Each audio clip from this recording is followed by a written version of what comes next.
All right, I am back. Wow.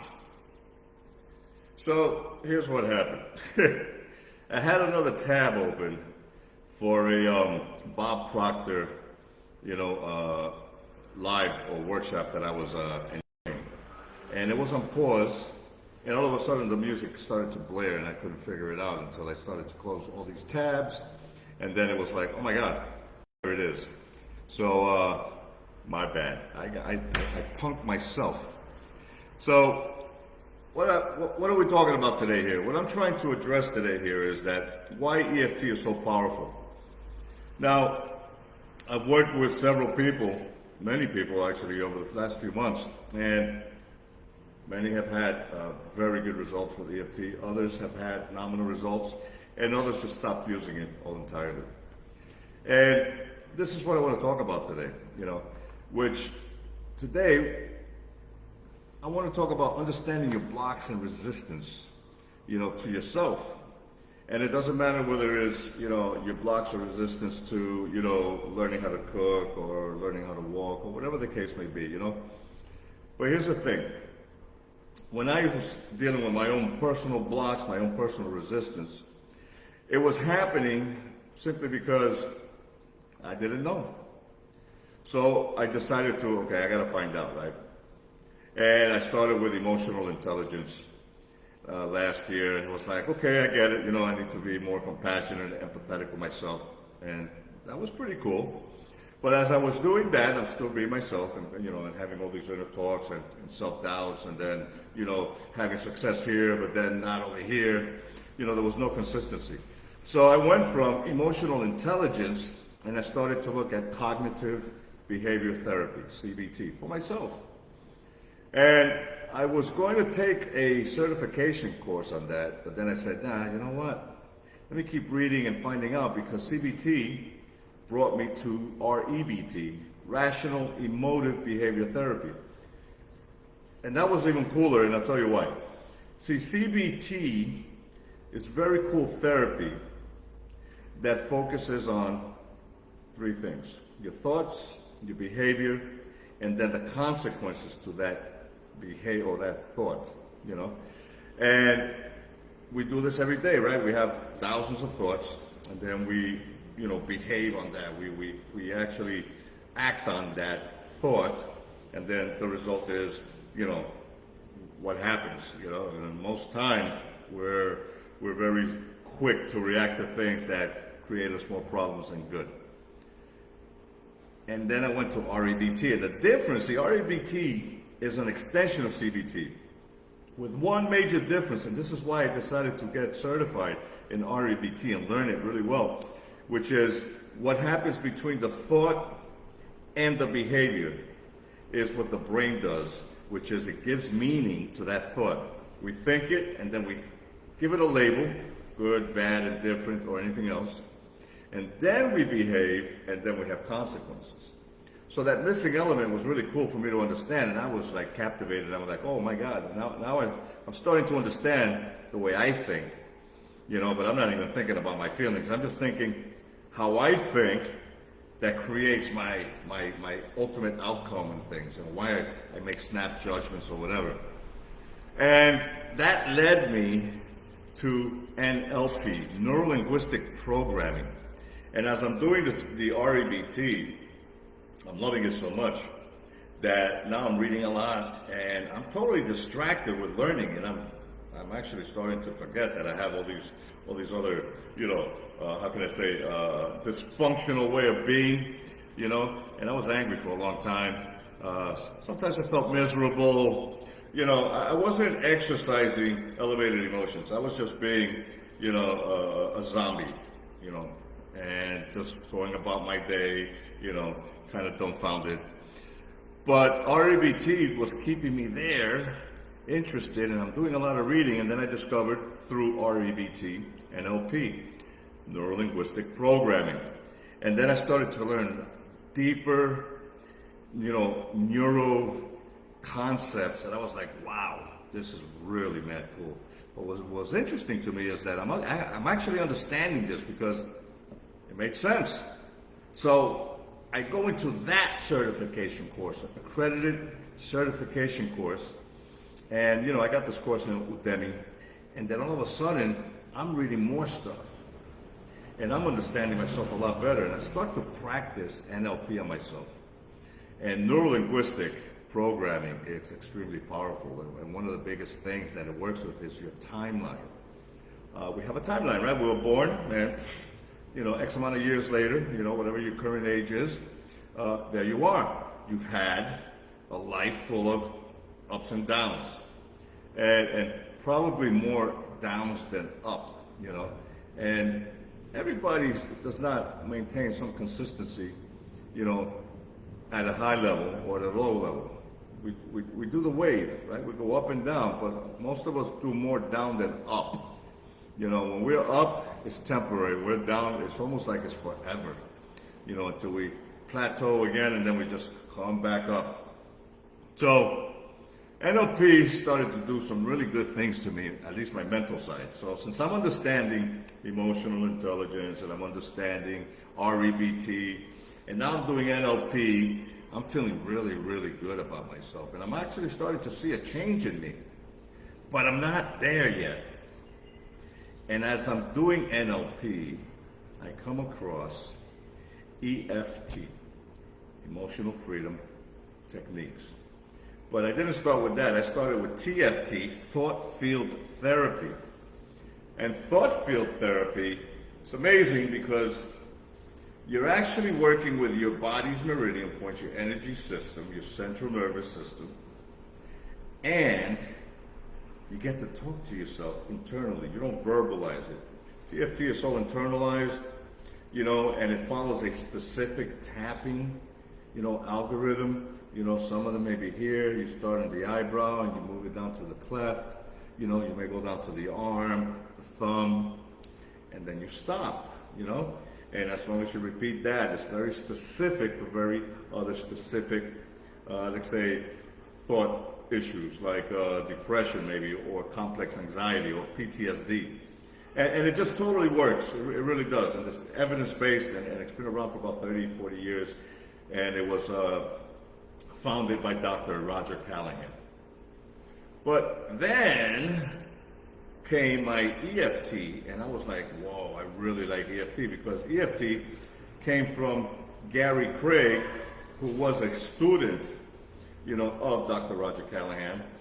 And, he's an engineer from, I think, University of Berkeley, California. And he is non-scientific, medical science. He's an engineer. So he's thinking like an engineer, and he's going to structure TFT in a different way as an all-in-one inclusive, where the basic recipe that I teach was born. And the difference between EFT and TFT is that EFT is verbalized. It's not internalized. You actually now speak these words, and it's part of your cognitive, mindfulness here. So you start to tap, with an affirmation statement or setup statement, even though, and those words, they immediately grab the attention of your thought process or your subconscious. It stops it, so it pays attention, and then you express, you affirm and accept that emotion that has you a little bent. Even though, I feel like very jealous at my cousin for having a brand new car, and I keep driving around, this busted Volkswagen, Beetle. I deeply and completely love and accept myself. And as I started to learn this, I started to understand my feelings a little bit more, because, I understood my thoughts, but I wasn't aware that the feelings were a lot stronger. Feelings are powerful, and feelings derive from a thought process. And what we think is converted into the chemical equivalent into a feeling in the body. And if we're having these, let's call them bad thoughts, it creates, that stress hormone, those chemicals that gene expression accepts it and says, oh, you're feeling bad? Yeah, I'm going to give you that, because that's what we are thinking, right? If we think it, it becomes a chemical in the body, We store it as a feeling. That feeling is an emotion. All right? Emotion is energy. So here you go. Resentment, anger, fear, phobias, guilt, physical pains, all these things, they derive from the thought. And the thought comes from where? It comes from the external environment. Because we're influenced by whatever we see with our five senses, So if we see it, hear it, smell it, taste it, touch it, we have a thought about it. And if we don't like what we see, feel, touch, taste, etc., we convert that into bad energy, thought, goes into your body, chemically creates that feeling. And it's a vibrational match, and your body says, all right, it is what it is. This is what you ordered. This is what you get. I agree.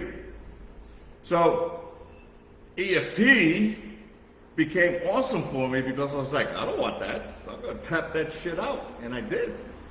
And I started to really alleviate a lot of my anger and maybe resentment. I was pissed off for many years when I came to Ecuador too. I was like, oh my God. How do we even live like this? But I was able to affirm and accept that this is not what I want. We don't want this, but see, we spend 95% of our days thinking and feeling and looping that movie in our minds, which is basically reliving the past. So when you're in the familiar past and the unpredictable future, you're going nowhere. You're just spinning your wheels. And like they do in Alabama, you spin your wheels, it gets full of mud. And what do? You just keep slipping and sliding in the same mud. So how do you change that? Well, this is where I urge you guys to understand that, everybody that I've worked with in the last half a year at least, a lot of you have had major success but have been very shy about talking about it. A lot of you have kept it, quiet, that, it was good for me on the surface, but, I'm good. Thank you. And maybe don't use it anymore. And a lot of you struggle with it. Struggle with the belief. Understanding, where your resistance is coming from. Understanding what your emotional blocks are. I want you to understand that it's not your fault. It isn't. It wasn't my fault, because I further went on to continue to learn, and I continue to learn now this, and I just love what I do so much. Because it doesn't matter whether it's me as an EFT practitioner for this community, or anybody who is an EFT practitioner, or a Reiki master, Psych K, which is another amazing, way to get rid of those, emotional blocks or limited beliefs. You have epigenetics. You just got matrix re-imprinting, which is an extension of optimal EFT, which is an extension of, you have theta healing. That was really cool. I've been reading about that too. The whole thing is if you're aware, and that's what it comes down to, awareness. If you're aware of your emotions, all right? You're aware that you're pissed off, that you're angry, that you're scared, that you have all this fear of, that it feels like something physical, you get the headaches, or maybe your body contorts, you got the knots in your stomach, your knees jerk, and then you feel it in a different way. Everybody feels it differently, of course, but some of it has a black heart, or somebody has a tight throat, or somebody sees red, whatever. All these things are being manifested by those very bad emotions. What you think can literally make you sick. So I asked this question yesterday because I ask it a lot. If your thoughts can make you sick, can it make you feel better? Yeah, they can. That's a very easy answer. And don't even ponder it, because the analytical brain is going to want to try to rationalize that beyond belief. And all you're doing again is, you're spinning your wheels in the mud. And it's not going to help you get past that. So when people can start to think greater than how they feel, they can start to heal themselves. They can start that process of moving forward, because once you release that bad juju in your body releases that energy back up to your brain. And once you do that, your brain now has more clarity, it has more energy to create. We are creators by nature. It's a birthright that we have, but this innate ability that we have has been skewed by being born and then doing everything else that we learned from our parents, and then 7 generations deeper than that, and we just, our belief system is so screwed up. And let's not even talk about how programming is done to our brains at a daily basis with television and media and false information and everything and anything else. Your true self, your true solution is internal to you. And the way to start that is at the root cause, and the root cause is your emotions. If you want to be able to get rid of those emotions, it takes courage, but you got to believe in that. You got to be able to say to yourself, I am already familiar with this bad feeling. I know I want to get rid of it, but it takes courage to do that. The basic recipe that I teach people on a 5-day workshop, it is a paid service. And I give it to 10 people a month for free. But this paid service, allows you not only to be well informed, but I teach you how to do it. Or I do the 90-minute, one day, one day, 90 minutes of your time, and I give you the full, intense, powerful, transformational tapping, and we get it done. In both workshops, I do it with you. I show you how to do it. I talk about it. In the 5-day, it's more methodical. It's 5 days. It's 30-minute a day workshop, 15 minutes for, Q&A. Day 3, I give you the recipe. I show you how to do it. I talk to you about it. Give you time to practice it and ease into it. A lot of people nowadays, they want instant gratification. They want to be able to snap out of whatever that juju is they have. But yet, they resist. This resistance is always going to be there until we get rid of the root cause. The root cause of all emotional disturbances, or all energetic disturbances is an emotional, problem, an issue that we have. And a lot of them go back to when we were children. So you want to be able to start peeling off those layers if you want to be able to move forward. Doesn't make you a bad person, but if you've already been considering that you're tired of feeling this way and you want to work with me, feel free to reach out. I want to help you out. I help myself out. I've helped a lot of people out, but it's really your responsibility that once you learn how to do this, you keep doing it, because it becomes a habit, a good habit. And when you create a good habit, you start to see and attract those good things in your life. That does not happen more than the opposite. It really doesn't. I have been practicing successfully positivity on myself for over a year. And it's one of the greatest things I've done for myself. And I want to share that with you. But I cannot obligate you or anybody to do it. I can only help you with a lot of empathy, and solutions. I provide solutions and outcomes. I will not nurture the emotional problem. There's a lot of communities on Facebook where you can get that kind of help, and just keep looping the same problems. But EFT Energy is a lot bigger than that. We get rid of the emotion, we get back your energy, and then we get you more connected, to a higher source. When you have heart and brain coherence, and you're vibing at an elevated emotion, you start to attract all that goodness that you want, whether it's good health, good wealth, or good wisdom. There's a lot underneath those 3 categories. So whatever you want to achieve, when you have heart and brain coherence, you're going to attract that. And this is your connection to the source. Whenever you're ready, let me know. I'd be more than happy to help you out. I wish everybody really a lot of love and energy. You guys deserve it. I believe in me. I believe I'm magnificent. I know I'm magnificent. Believe that in yourself too. I believe you're magnificent. You must believe the same about yourself. All right, so thank you very much for taking the time for listening. I look forward to seeing you guys, answering your questions. Hit me up. I'm here to support you. okay, to support you to heal and get past your greatest feelings, okay, the ones that keep you stuck in life. Thank you very much. You guys have a great holiday. Bye-bye.